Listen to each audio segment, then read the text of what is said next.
Fatimə Mehdiyeva, sizin Azərbaycan dili və ədəbiyyat müəlliminiz. Bu gün sizinlə Azərbaycan dilinin bölmələrindən biri olan fonetika haqqında danışacağıq. Elə isə gəlin vaxt itirmədən mövzumuza başlayaq.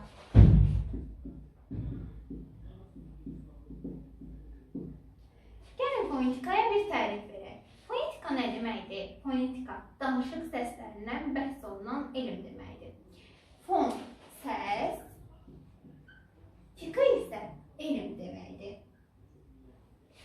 Bəs danışıq səsləri nədir? Danışıq səsləri də bizim danışaraq tələffüz etdiyimiz səslər hesab olunur. Gəlin onu da yazaq.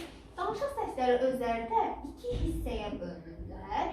Hansı ki, saitlər və samitlər. Gəlin saitlər haqqında danışaq ilk öncə. Saitləri bir kənardan qeyd edəcəm ki, uyğunlaşdırma olanda növlərini daha aydın seçə bilər. A, I, O, U, E, Ə, İ, Ö, Ü. Neysə, gəlin saitlərin növlərini qeyd edək. Saitlər qruplaşdırılır, hansı ki, bir dilin vəziyyətinə görə, bir alt çənənin vəziyyətinə görə, bir də dodaqların vəziyyətinə görə. Birinci gəlin, biz saitlərin dilin vəziyyətinə görə yazaq növlərini. Onlar iki yerə bölünür, qalın və incə saitlər, qalın və incə saitlər. Gəlin bunu belə başlayalım sizə. Deməli, qalın saitlər hansı saitlərdir? Biz hansı ki, tələffüz edərkən görürük ki, saitlər bir-birlərindən fərqlənir. Məsələn, qalın saitlər deyəndə biraz qalın tələffüz olunan saitlər nəzərdə tutulur. Amma incə saitlər deyəndə biraz daha belə zərif, incə çıxan saitlər tələffüz olunur. Məsələn, yoxlayaq A saiti. Deyirəm A, məsələn deyirəm I. Biraz belə kobudcasına çıxan saitlər hesab olunur da. Ona görə qalın saitlər hesab olunur. Ona görə gəlin onları qalın saitlər sırasına yazaq. A-dır, I-dır, O-dur, U-dur. Hamısını tələffüz edəndə qalınlıq hiss olunur bunlar. Yəni biraz sərtdir. Amma yerdə qalan saitlər ki var. E-dir, Ə-dir, İ-dir, Ö-dür. Bunlar tələffüz edəndə onların incə tələffüz olduğunu görürük. Ona görə o saitlər incə saitlər hesab olunur. E, Ə, İ, Ö, Ü. Digər növü isə saitlərin çənənin vəziyyətinə görədir. Yəni onda yazaq, o da iki qrupa bölünür elə. İki qrupa bölünür. Çənənin vəziyyətinə görə. Yəni onu sileyim buradan. Elə 1-2 olaraq adlansın. Çənənin vəziyyətinə görə də növü açıq və qapalı olaraq bölünür. Açıq, qapalı. Qapalı. Gəlin bunu belə qeyd edək. Deməli, çənənin vəziyyətinə görə dedikdə saitləri biz tələffüz eləməyə başlayaq. Məsələn, deyirəm A. Çənəm aşağı düşür də. Sizə bir dənə yoxlayın hələ. Deyirəm A. Çənə aşağı düşür. Ona görə bu nə olacaq? Açıq. Yəni çənəm açılır da, hərəkət edir. Ona görə açıq sait hesab olunacaq. Qapalı sait isə, məsələn, I-nı deyim. I. Tələffüz edəndə çənəm tərpənmir də, yəni açılmır. Yəni qapalıdır da çənə. Ona görə qapalı sait hesab olunacaq. Bu dediyim formada hamısını yoxlasaq, yəni eyni formada belə uyğunlaşdırıb tapa bilərsiniz. İndi bunları qeyd edeyim, bir usulda deyəcəm sizə. I, I, U, Ü, qapalı saitlər, yerdə qalan saitlər də açıq saitlərdir. A-dır, E-dir, Ə-dir, Ö-dür və O-dur. Bunlar da açıq saitlər hesab olunur. Deməli, indi bir dənə də üsul deyim sizə, onu da yadınızda saxlayın. Hansı ki, düşünün ki, yağış yağır və həmin yağış damlaları axır qapalı saitlərin baxın içinə tökülə bilir də. Yəni I-dır, İ-dir, U-dur, Ü-dür. Üstü açıq da elə bilir. Üstü açıq olan saitlər hesab olunur qapalı saitlər. Amma üstü qapalı olanlar, yəni yağış damlası içinə damlıq tökülə bilmir də. Üstü çünki bağlıdır. Üstü bağlı olan saitlər də açıq saitlər hesab olunur. Bu da belə. İndi keçək üçüncü bölgəyə. Üçüncü bölgüdə dodaqların vəziyyətinə görədir. Bu da yəni tələffüz edərkən hiss olunur ki, dodaqlar tərpənir, qabağa doğru gəlir. Amma bir də var, yəni yerdə qalan saitlərdən yoxlayanda görəcəksiniz ki, dodaqlar yəni tərpənmir də, nəsə qabağa gəlmir, nəsə bir hərəkət eləmir. Yəni yoxlayaq. Məsələn, deyirəm U. U deyəndə dodaqlar qabağa gəlir. Yəni dodaqların vəziyyətinə görə dəyişir tələffüzü. Məsələn, deyirəm A. A deyirəm. A deyəndə ağzım sadəcə açılır da. Məsələn, deyirəm E. E deyirəm. Nəsə dodaqlarında hər hansı hansı bir dəyişiklik olur? Yox. Yoxlayasınız da onu görəcəksiniz. Gəlin bir yazaq həmin sahibləri. O'dur, budur, ödür və üdür. Bunları yoxlayanda görəcəksiniz ki, dodaqların vəziyyətinə görə dəyişir. Ona görə onlar dodaqlanan sahibləri hesab olunur. Dodaqlanan sahiblər olur. O, U, Ö.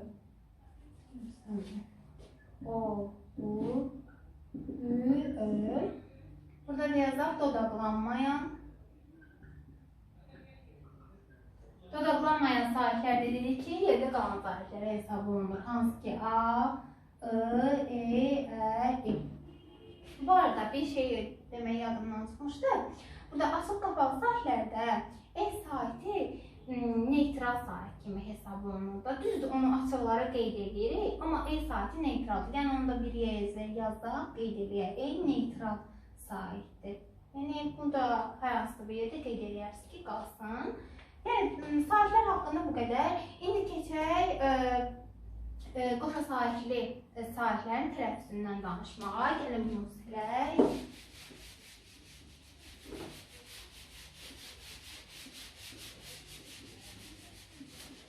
Qoşa sahibli sahiblərdən danışarkən onlarda iki cür olur. Adını da qoyub qeyd edeyim bura. Qoşa sahibli sözlərin tələffüzü. Aha. İndi gəlin başlayaq. Qoşa sahibli sözlərin tələffüzü iki hissəyə bölünür. Bir, eyni cinsli sahiblərin tələffüzü, bir də müxtəlif cinsli sahiblər, eyni cinsli sahiblər, müxtəlif cinsli. Müxtəlif cinsli. Gəlin bunu da belə bir qeyd aparaq. Deməli, eyni cinsli sahiblər nədir? Adından da göründüyü kimi, yəni eyni sahiblər yanakeşlənir. Məsələn, A adı, sonra Ədir, O'dur. Məsələn, İ ola bilər, E ola bilər. Qoşa sahiblərin yəni işlənməsi eyni cinsli sahiblər hesabı. Yəni, hər ikisi eyni hesab olunur. Bir də var, müxtəlif cinsli qoşa sahiblər. Məsələn, ola bilər A, İ olsun, İ, A olsun, sonra Ə, İ olsun, İ, Ə olsun. Nəsə, belə və s. gedir. Yəni, sahiblər müxtəlif və eyni cinsli olmalı iki qrupa bölünür. İndi gələnsinə eyni cinsli sahiblərdə iki dənə nümunələr çəkək, onlar da baxaq. Deməli, məsələn, A deyə bilərik ki, maaş deyəndə bunu tələffüz edərkən, yəni adının görüntüm qoşu sahibli sözlərin tələffüzündən danışırıq da. Yəni, baxın, iki dənə qoşu sahib yan yanadır. Bunu tələffüz edərkən sahibin biri qalacaq, digəri isə düşəcək. Yəni, uzanacaq. Belə yazaq onda. Aha.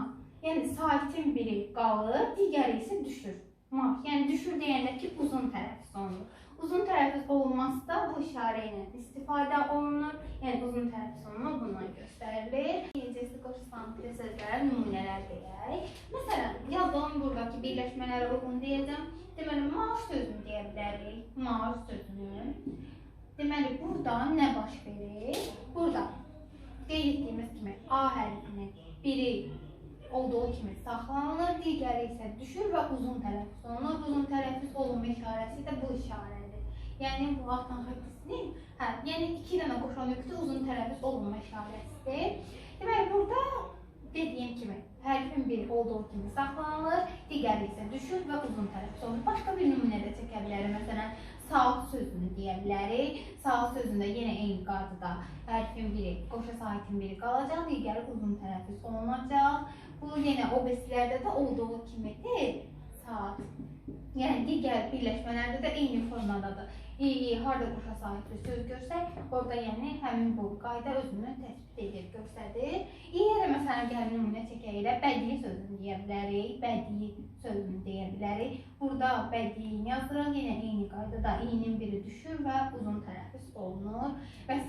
Burada təbii sözünü də deyə bilir, belə gedə bilər. Deməli, indi gəlin sizinlə burada bir nüansa da toxunun, o haqqında danışacağım. Deməli, o birləşməsi iki hal baş verə bilər. Deməli, birinci halda o olduğu kimi, yəni tələffüz oluna bilər. biri düşər, digəri uzun tələffüz olunar. Digərində isə o A kimi tələffüz oluna bilər. Gəlin ona da nəzər yetirək. Buraya yazaq. Məsələn, bir söz yazacağım. Olsun zoopark sözü. Burada zoopark sözü. Burada da məsələn olsun kooperativ sözü. Kooperativ sözü olsun. İndi gəlin baxaq. Buradakı gördüyümüz olar, bir də buna baxaq. Deməli, burada dediyim kimi zoopark sözündə iki dənə o yanaşı gəlir. Biri düşəcək, digəri isə uzun tələffüz olunacaq. Yəni olacaq zoopark formasında. Digər kooperativ sözündə isə burada A kimi tələffüz olunacaq. Yəni buradakı o A kimi tələffüz olunacaq. Onu da gəlin qeyd edək. Kooperativ formasında qeyd olunacaq. Yəni bu formada o iki cür istifadə oluna bilər dediyim kimi. Bir, o düşüb, onun biri uzana bilər. Digərində isə o tamamilə aya çevrilə bilər. Yəni belə.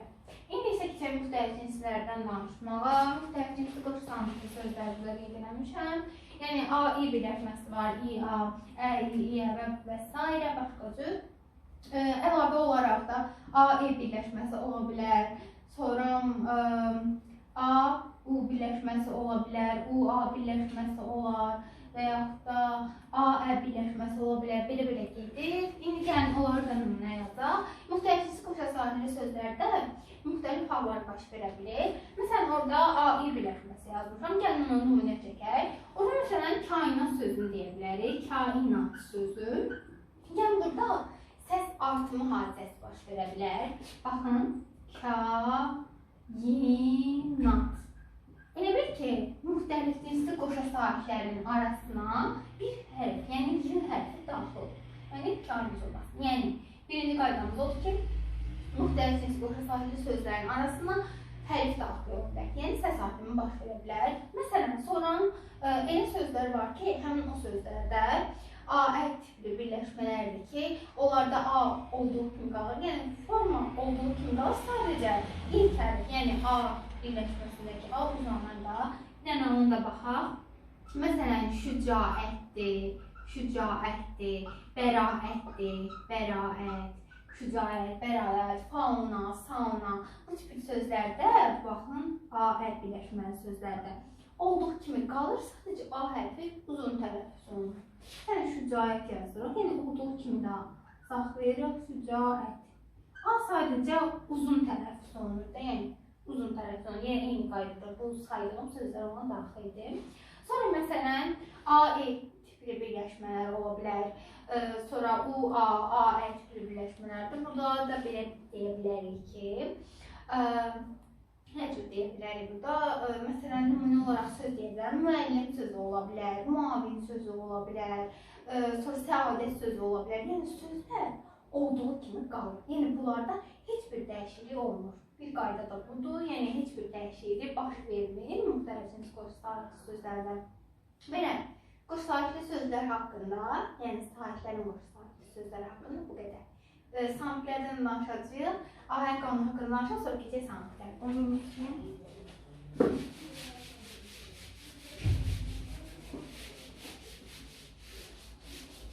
Şimdi gəlin samitlər haqqında danışaq.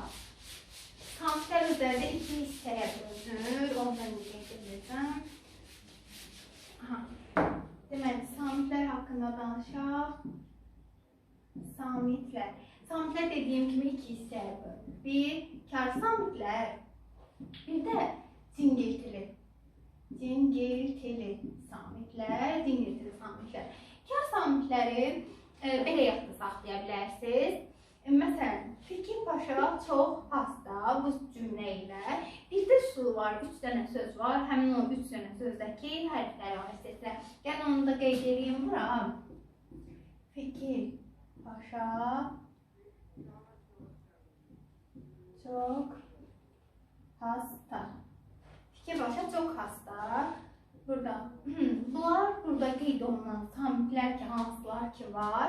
Həmin o samitlər, kar samitlər hesab olunur. Və yaxud da belə də yadda saxlaya bilərsiniz. 3 dənə söz deyəcəm onunla. Saxlaya bilərsiniz yadınızda pişik, sevci, bir də həftə sözləri ilə. Buradakı yenə eyni dediyim qaydada samitlər, buradakı samitlər hamısı kar samitlər hesab olunur. Yəni gəlin yazaq, p hərfidir, ş hərfidir, sonra k hərfidir, s-dır, x-dır, s-dır, p-dır, f-dır və t hərfidir. Əlavə olaraq da k-nın iştirəfisi və x-nın iştirəfisi. Bunlar kar samitlər hesab olunur. Yerdə qalan samitlərimizdə cingirti samitlər. Yəni kar samitləri aid edə bilsəz, cingirti samitləri də oradan yaza biləcəksiniz. Ahəng qanunundan danışacağım. Sonra da keçək samitlərdən, qoşa samitli sözlərin tələffüzündən danışarıq. Yəni bunu sileyim. İndi bir də qoşa samitli sözlərin tələffüzündən danışarıq. Ahəng qanunu orada. Deməli, ahəng qanunundan danışarıq. Qoyun onu da qeyd edək. Bura ahəng qanunu. Deməli, ahəng qanunundan danışarkən ahəng qanunu nədir? Ahəng qanunu sözlər, sait və incə və qalın saitlərin bir-birini izləməsi deməkdir. Məsələn, nümunə yazaq, qələm sözünü yazaq, kitab sözünü yazaq, bir də lalə yazaq, nəsə ad olaraq da qeyd elədim. Deməli, qələm sözündə baxırıq ki, incə saitdir ikisi də, yəni ikisi də okeydir, incə saitdir. Buraya yazırıq ki, bu ahəng qanununa tabedir. Ahəng qanununa tabe. Nə tabedir?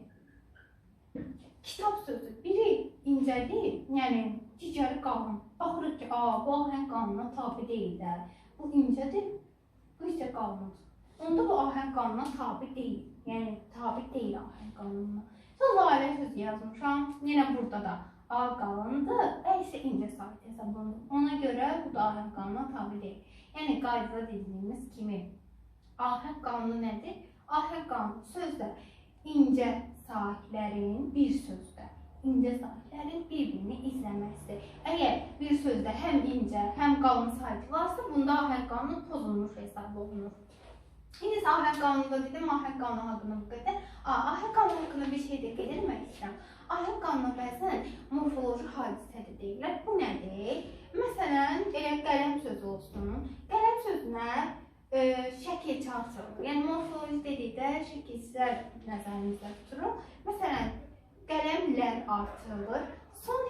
Sözün son hecasına uyğun artırılır da şəkil. Məsələn, kitablar deyirəm. Bunlar şəkilsiz artıranda yenə son hecaya uyğun artırılır kitablar. Yəni, buna uyğunlaşması morfoloji hadisədir. Ona görə ahəng qanunu morfoloji hadisə deyirik. Bu da bu qədər. İndi isə keçək qoşa samitli sözlərin tələffüzündən danışaq.